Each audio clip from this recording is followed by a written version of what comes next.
مگر اس بار وہ بوجھ بھرا نہیں تھا۔ میں آپ کے عتیت کو جاننا چاہتا ہوں، عارف نے کہا، تاکہ ہمارے آنے والے کل میں کوئی پرچھائی نہ رہ جائے۔ فاطمہ کی روح کچھ ہلکا محسوس کر رہی تھی۔ اس نے محسوس کیا کہ کوئی ہے جو اسے صرف ایک نام نہیں، اس کی پوری کہانی کے ساتھ اپنانا چاہتا ہے۔ کمرے میں تنہائی تھی، مگر ایک سکون بھی، جیسے کسی بے موسم آندھی کے بعد اچانک سے آئی ٹھنڈی ہوا ہو۔ فاطمہ اب ذرا سہج تھی، وہ اب پہلے کی طرح کانپ نہیں رہی تھی، مگر اس کی آنکھوں میں وہ گہرائی اب بھی تھی جو کسی درد سے لبالب بھری ہو۔ عارف نے اس کی خاموشی کو کبھی توڑا نہیں، وہ بس اس کے پاس بیٹھ کر ایک بھروسے کی چپی بنتا رہا۔ کچھ دیر بعد فاطمہ نے اپنی نرم آواز میں پوچھا، آپ کو کبھی کسی سے محبت نہیں ہوئی؟ عارف نے مسکرایا، وہ مسکراہٹ جس میں تلخی نہیں تھی، نہ ہی کوئی طنز، بس سیدھا جواب، ایک بار، مگر وہ مکمل نہیں تھی۔ کیوں؟ کیونکہ وہ مجھ سے محبت نہیں کرتی تھی، اور میں کسی مجبوری کا محبت میں تبدیل ہونا نہیں چاہتا تھا۔ فاطمہ نے پہلی بار ہلکی سی مسکراہٹ سے اس کی طرف دیکھا۔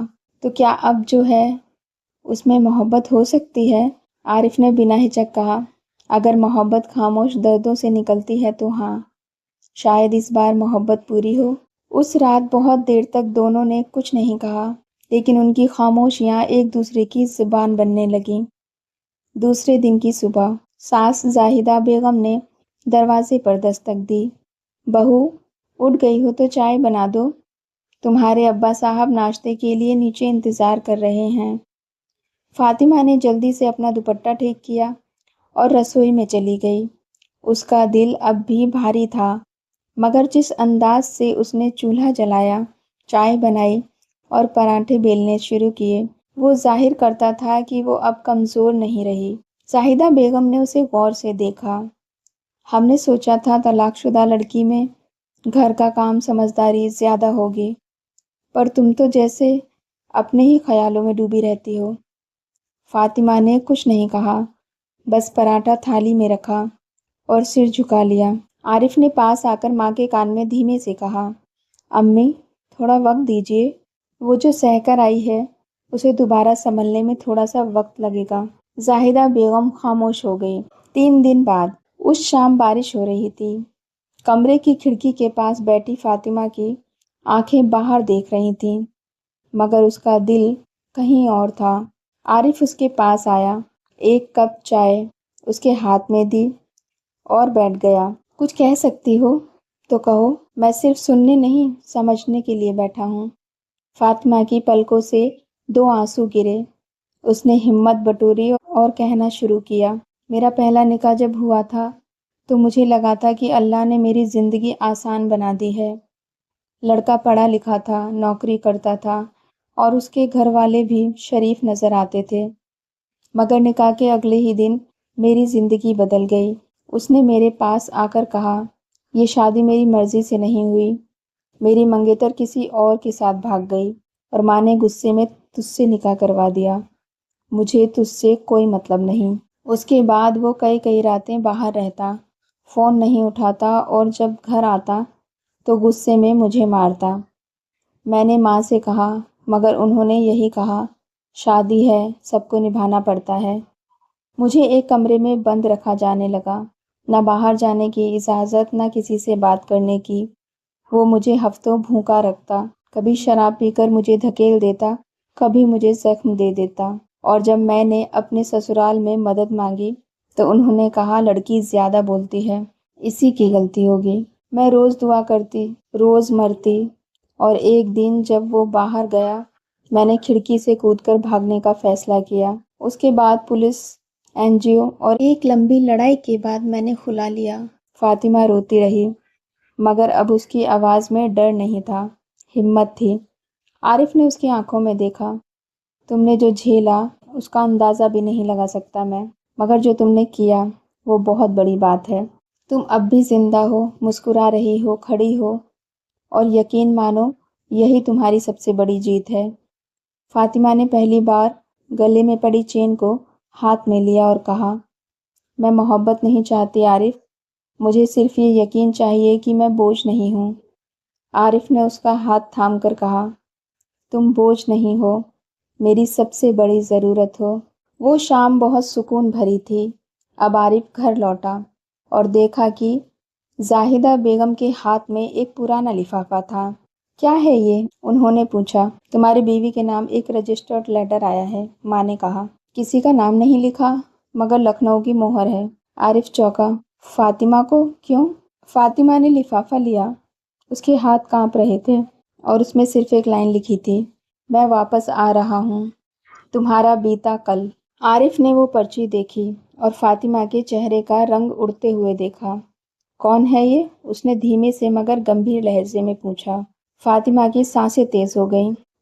وہ میرا پرانا شوہر زبیر۔ کیا مطلب؟ اس نے کبھی طلاق کو ایکسیپٹ نہیں کیا۔ اس نے کورٹ میں میرا خلا چیلنج کیا، اور اب شاید وہ… عارف کی آنکھیں غصے سے بھری تھیں مگر اس نے خود کو روکا۔ ڈرو مت، میں تمہارے ساتھ ہوں۔ جو گزر گیا وہ دوبارہ حق نہیں مانگ سکتا۔ اگلے دن شہر کی ایک مسجد کے باہر ایک آدمی بیٹھا تھا، چہرے پر داڑھی، آنکھوں میں نفرت اور ہاتھ میں ایک تصویر، فاطمہ کی شادی کی۔ تم نے مجھے بدنام کیا اور اب کسی اور کی بیوی بن کر شرافت کی زندگی جی رہی ہو، اس نے خود سے کہا۔ وہ زبیر تھا، اس کی آنکھوں میں سازش تھی۔ عارف نے اپنے وکیل سے بات کی۔ اگر کوئی طلاق کو چیلنج کرے اور عدالت میں اس کی بات جھوٹی نکلے تو سزا بھی ہو سکتی ہے، وکیل نے کہا۔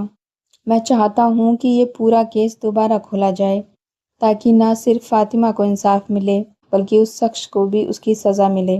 وکیل نے سر ہلایا۔ سجدے میں سر رکھے فاطمہ کی آنکھیں بھیگی ہوئی تھیں۔ یا اللہ، میں بہت ٹوٹی ہوں مگر اب مجھے تنہا مت کرنا۔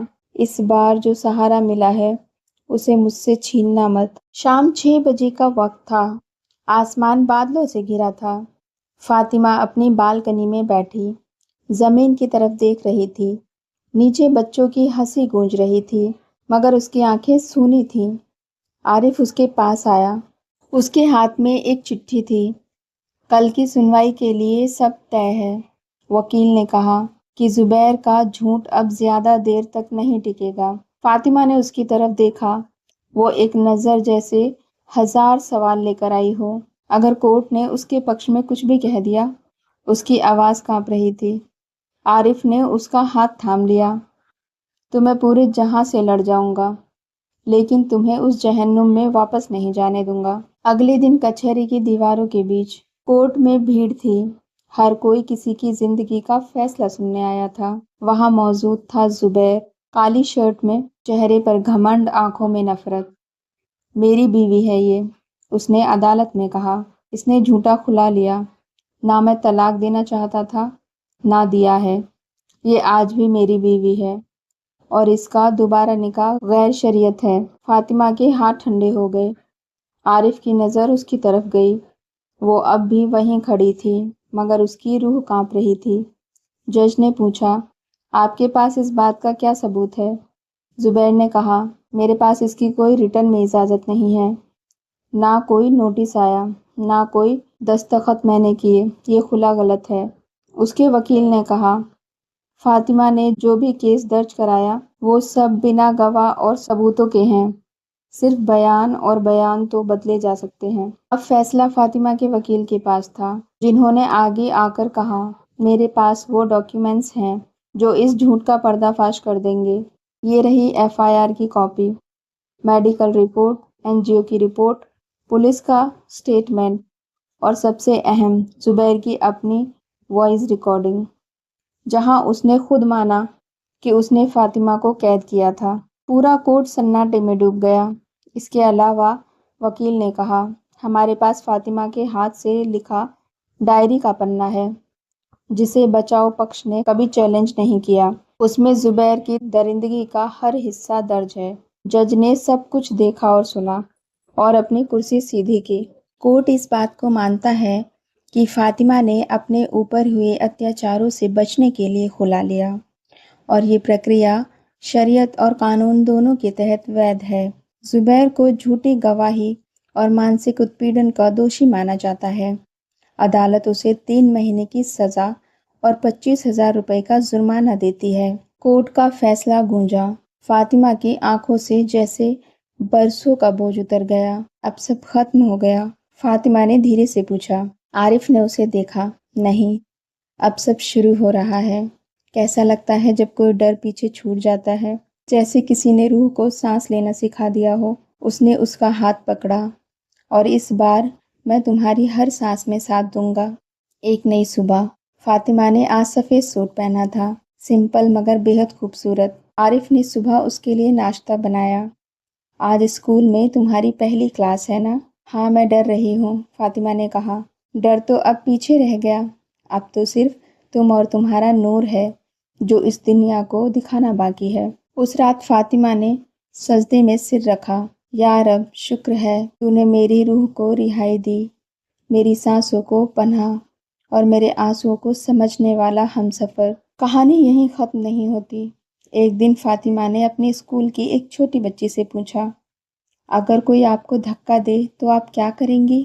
بچی نے معصومیت سے کہا، میم، پہلے میں گروں گی، پھر اٹھوں گی اور پھر دوبارہ گرنے نہیں دوں گی خود کو۔